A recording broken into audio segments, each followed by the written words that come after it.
Un saludo a todos y bienvenidos al canal. El oráculo de Hildegard es la profecía del fin del gran cisma, atribuida a Hildegarda de Bingen,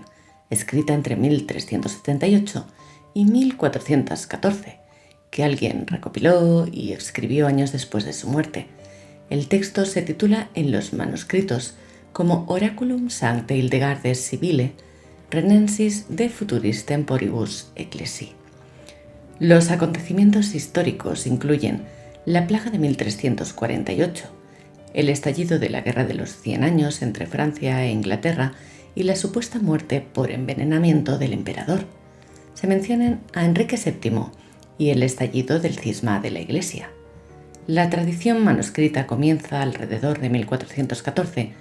y abunda en 11 manuscritos y su distribución se produjo principalmente en la zona del Imperio Alemán,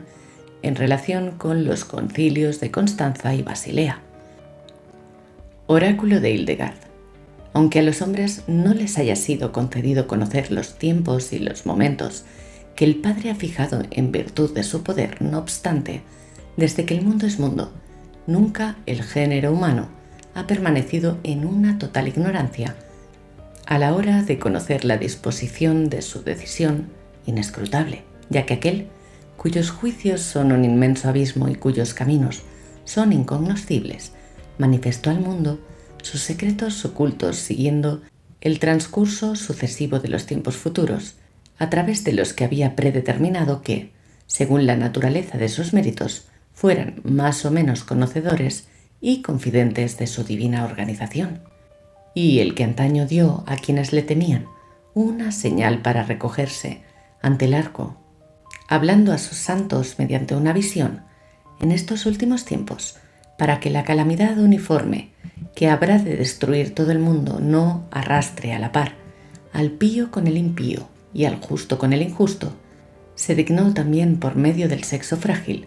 revelarme desde el cielo a mí, la monja Hildegard, lo que acaecerá sin duda alguna y lo que la futura posteridad verá con sus propios ojos, en la noche de la fiesta de la Ascensión del Señor, después de las vigilias matutinas, habiendo postrado mi cuerpo fatigado ante el altar de la Santa Virgen María y habiendo sido atrapada por una especie de leve sopor, un ángel del Señor, que tenía la frecuente costumbre de hablarme, me informó sobre la salida de mi alma de esta térrea cárcel de la carne, y me mostró y puso al descubierto varios sucesos y plagas que han de suceder sobre el estado futuro, tanto de la Iglesia como del Imperio Romano y de otros diversos reinos. Supe, en primer lugar, que dado que el cuerpo de la Iglesia universal casi solo codicia cosas temporales y abusando de los bienes transitorios y caducos, dedica poco esfuerzo a buscar los tesoros inagotables y a salvar almas, será gravemente agitada y arminada en la posesión de cosas escurridizas, no retendrá de forma pacífica ninguno de todos sus reinos, tierras y posesiones mundanas, porque donde hay cadáveres se concentrará la rapacidad de los buitres, y los prelados de las iglesias se afligirán y llorarán porque sus ciudades y dignidades caerán en beneficio de los impíos, y tanto ellos como otras personalidades eclesiásticas serán expoliados no menos por sus propias ciudades que por las ajenas, y entonces se darán cuenta de que fue estúpido e irreligioso abandonar la situación de la Iglesia primitiva y de los primeros padres quienes, siguiendo las huellas de Cristo con pureza de conciencia y despreciando las cosas terrenas, dominaban todos los elementos en igual medida, que todos los reinos del mundo se sometían a su mandato y nadie se atrevía a luchar contra su fuerza y poder, dado que provenían del cielo. Y debido a que la Iglesia se ocupa de desenvainar la espada material que a San Pedro se le ordenó mantener, guardada en la vaina, la espada espiritual echará a perder su cabeza y apenas se encontrará en la Iglesia quien obre virtudes, dispense salud, expulse demonios y gobierne frente a los señoríos. También tuve conocimiento de que Italia, junto con todos los reinos y naciones intramontanos, será devastada por divisiones internas y matanzas mutuas, y muchas gentes, agrupadas sin príncipe determinado, vagarán por ella y la destruirán y destrozarán. Hispania y otras regiones occidentales, puesto que permiten predicar la apestosísima ley de Mahoma, ultrajando la fe cristiana, serán cercadas casi temporalmente por el hambre, la peste y la espada. Y los reinos de ultramar, corrompidos por la misma ley, se derrumbarán debido a la matanza de una invasión mutua. Sin embargo, después que hayan bebido hasta los pozos el cáliz de la ira y del enojo de Dios, y que su espíritu revolucionario permanezca tranquilo, Dios les prometió que se compadecería y los llevaría al conocimiento de la verdad, además de que, de igual manera que, al haber transcurrido 1400 años desde la creación del primer ser, el mundo, aniquilado completamente por la inundación del diluvio, empezó como a renacer y que habiendo pasado otros tantos años desde entonces, el pueblo de Israel, tras librarse del yugo de los gentiles, fue adornado con la diadema del reino